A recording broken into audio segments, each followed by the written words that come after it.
Hello, citizens of YouTube land. Hey, It's your president and your VP, and we're back on the main channel once again today. Because recently, guys, full disclosure, on Friday night, the VP here just had his last award ceremony. I thought we were doing Gracie's Choice. We are. Oh, wait, wrong. Well, okay, my bad, guys. Back up. Let me start over here.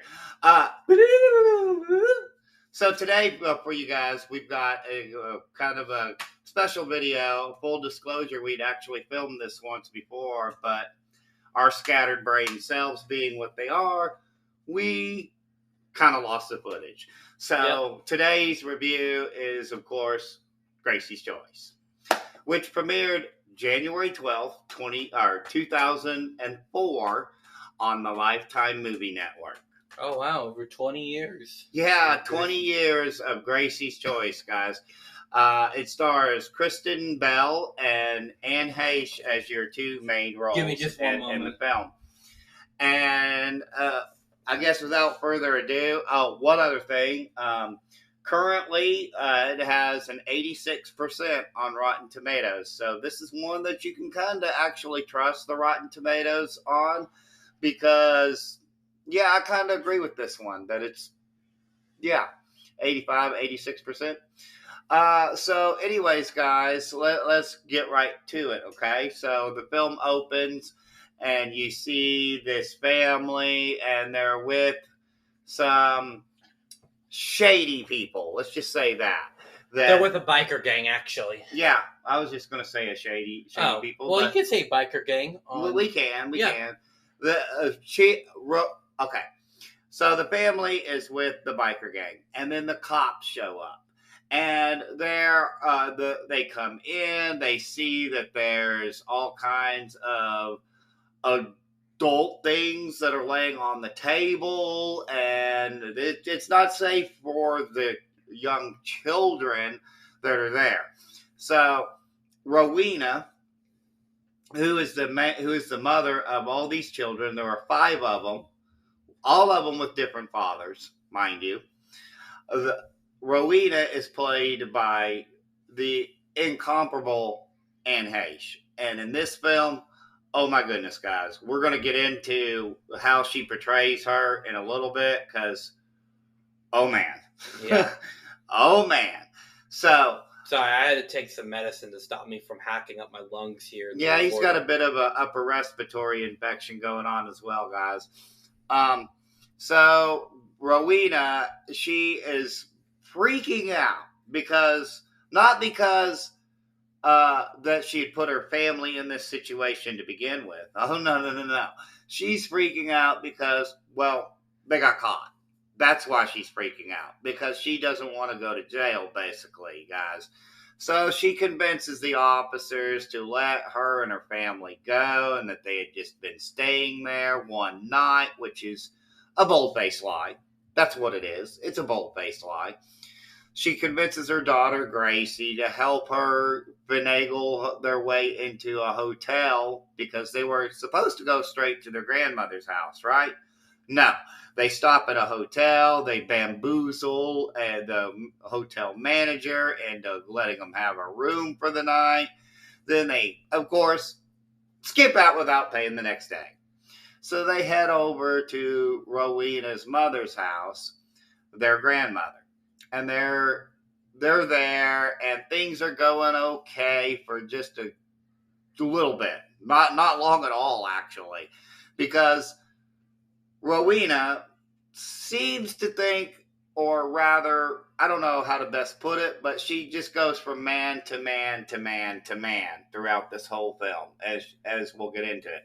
The first guy that she's hooked up with, she introduces him, and that she introduces him, and then they take off, and they're gone for 3 days, leaving no money, no food. They only have milk and cereal to survive on. Let's not forget to mention that he also tries... yeah, I'm getting to that. Oh, okay. But that's happened before they took off, so... yeah. Okay, so let me back up just a tad bit, because the man who's introduced as I think his name is Mike. I can't quite remember because he's kind of a scumbag, so it doesn't matter that much. Let's just call him scumbag number one. Okay. Because there's a total of 3 of them. But we'll call him scumbag number one. So scumbag number one, he decides he's going to, how shall I put this? Put the moves on this 16-year-old girl. Yeah. Meanwhile, he's like 40. Yeah. Yeah. So, and so as he's doing this, she like fights back, does Gracie, and like lays into him. Then he smacks her around a little bit, leaves her bloodied up. Rowena comes in. We see the commotion. Rowena decides that scumbag number one is the one. So she's never felt this way about a guy like this before. So she can basically convinces her daughter to just drop the whole thing. Yeah. Meanwhile, there is some substance that's legal here in Missouri that didn't used to be legal on the on their living room table. Yeah. So they had been gone for 3 days. They come back. Cops show up yet again because they kind of know that Rowena is, well, unfit. Let's just say that. The cops show up because, well, they find out that she's on drugs. What kind of drugs? All the drugs. Doesn't matter. Choose your pick. Yeah. Whatever it is, that's probably the one. Yeah, pretty much. So the cops show up, and the girls and the boys, there's 5 of them, 2 girls, 3 boys, they're taken away. And the 2 girls end up in a youth facility because, full disclosure, guys, if you didn't already know, some of you out there may know this, but here's the thing. Whenever they pull a child from an unsafe home, if there isn't another home available, they'll end up in a juvenile facility until they can be placed. So they're able to go back to their grandmothers. And the grandma says that Rowena can't show up, can't live with them. Elsewise, she can't get money. Gracie gives her this perplexed look like, you're only doing this for the money? Spoiler, they are. Now, Grandma is a kind soul, but we'll get into that too here in a little bit. So, Grandma has the kids, and Gracie goes to school. She's finally in high school. She's been to 41 different schools.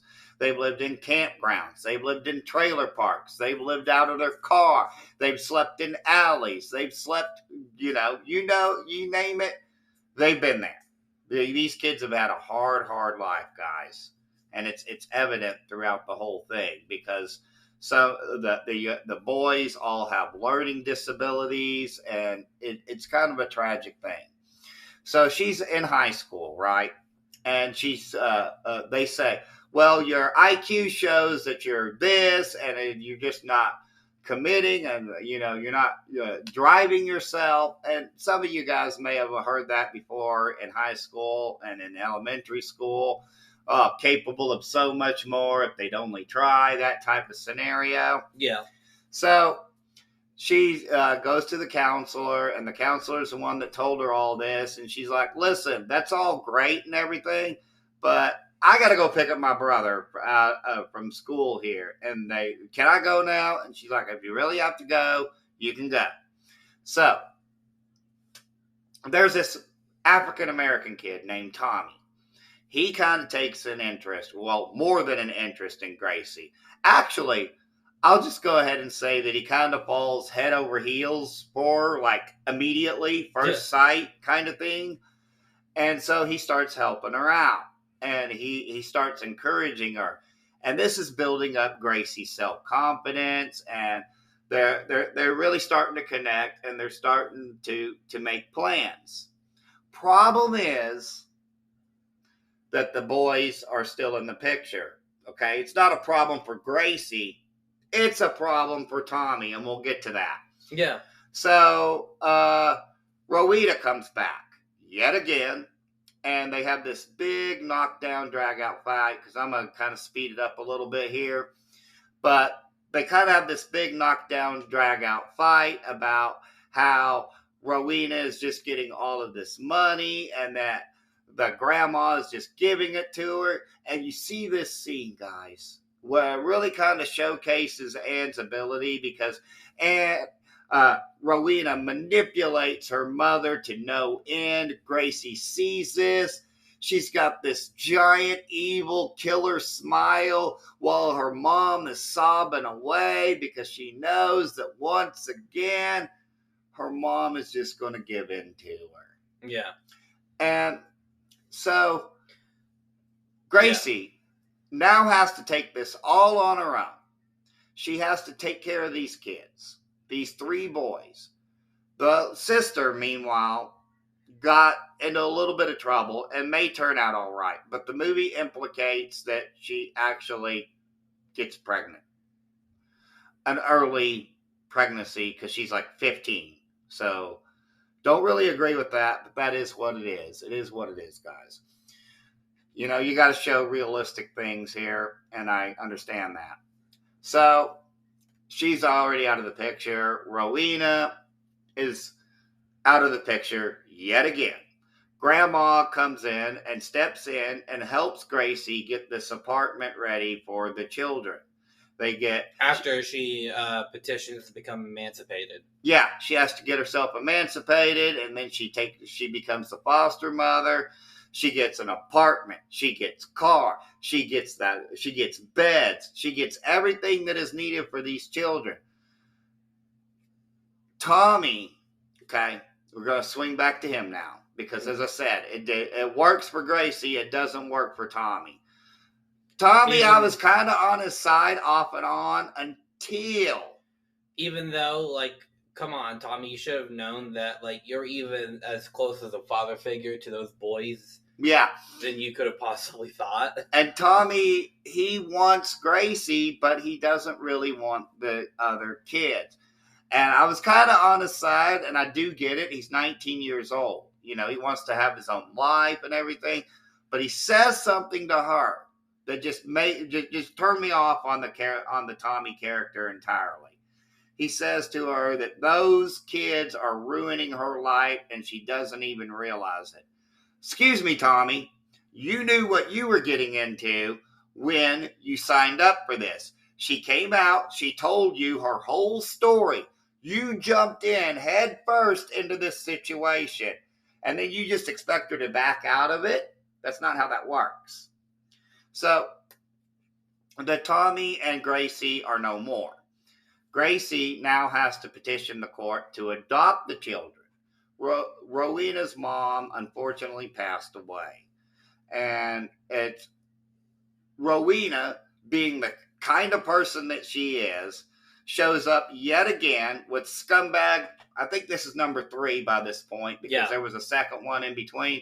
So scumbag number 3, they show up and after the funeral. They don't even make it to the church. They just show up. She gets the house. She gets $7,000.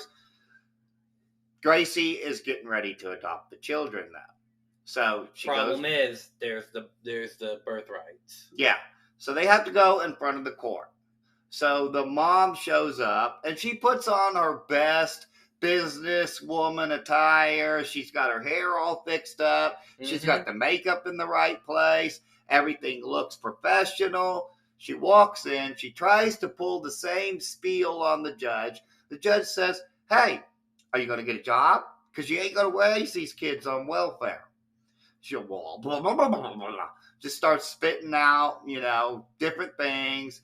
And she goes, well, if I can't take care of them, I want to see them go to a good home. She would have her children go to foster care with complete strangers instead of having her daughter take care of the children that she wouldn't take care of. Yeah. So the judge sees right through all this. The judge brings in the boys. The boys come in. Each one of them tells the judge that they'd rather live with Gracie and that Gracie's the one that took care of them, changed their diapers, made their bottles, tucked them in, read to them, all the things that a mother actually does for their children. Mm-hmm. The judge coldly but harshly and karmically tells her, Rowena, I see that you have pain and remorse, but it's too little too late. Parental rights are terminated. And just like that, Damn. Rowena is done. She's like, is that it? Yeah, that's it. Yeah. She starts crying. She says, you're not my babies no more? No, they're not. So the judge And then gives them... she straight up goes, I'll find you wherever you are. I'm like, that sounds like a threat to me. It does. It does kind of sound like it. Now, I don't know what actually happened after that, because it's based off of a Reader's Digest article that was written by a staff writer there. So it might be inspired by a true story. That's what they claim anyway, that this is inspired by a real life story that happened. And it sounds plausible, and it sounds legit, and it sounds like it could have actually happened. So I'll go with that it actually happened. So the judge gives them 5 minutes, though, to come up with the name. So they come up with the little boy Johnny. He says, what about Savage? I could be Johnny Savage. Which, mind you, that's a cool name. No. Johnny Savage is a cool name. Yeah. But they settle on Weatherly because they weathered the storm, and now, they're going to go forward. Then the movie ends, and we hear that Gracie is in college, and she's a full-time mother, and she has a 3.9 GPA. This woman is a superwoman. Yeah. She is a superwoman. Yeah. And it reveals that Ryan has a part-time job. That was one of the brothers, and the other kids are doing well in school. We don't find out what happens to the pregnant sister, though. And we don't know what happens to Rowena after this either. We just find out what happens in the epilogue to the family. So, guys, that was Gracie's Choice. And what can I say? If you've never seen it before, go out, check it out. It is absolutely a good, heart-wrenching family film that will make you want to root for the family. It will make you want to see the daughter. Anne Heche gives this incredible performance as Rowena. It's probably one of her best ones that she ever did. And she is just so evil, guys. And because it's a TV-14 Lifetime movie, you don't get like full-on R-rated material. So there's that. I mean, you can sit down and watch it with your children, no problem. Parents, you might have to explain certain things to your children beforehand. But overall, I feel like you could just go ahead and let them actually see this, no problem. So there's that. And there is some foul language, but... There's some foul language, and as usual, you would screen it ahead of time, and I would never tell somebody that they shouldn't. Parents, as always, screen it ahead of time. But final rating for this one, 4 out of 5. What say you? Also 4 out of 5. It is a really decent film. You can check it out on the Lifetime Movie Network. It's available on Peacock and Tubi. And a bunch of others, and it's also available on VHS and DVD as well. Mm-hmm. I don't think it's gotten a Blu-ray release, but it was available on DVD because that was the first time that I saw it years ago was on DVD. So with that being said, guys, stay tuned because I know we talked about it before, but stay tuned. We've got some very special things coming up, as I had almost gave it away at the beginning of the episode here. We've got our VP here. He had his Army, or not his Army, his J-ROTC Awards. We'll just wait to mention that until we get to the review. Okay. But we've got a very special review concerning Saved by the Bell coming out. We've also, of course, A Nightmare on Elm Street is coming, as is Ferris Bueller's Day Off, and there's some others that's going to be coming out very shortly. Going to probably get into some TMNT. For those of you who are interested in that, going to get some Teenage Mutant Ninja Turtles material out for you. And more Power Ranger stuff to come, more Spider-Man, and a whole bunch of other things going across all the channels. So it's not just here that you'll find the content, but across all the channels. So with that being said, guys, there's only one thing left to say, and that, of course, is Peace and love from Denny and Son.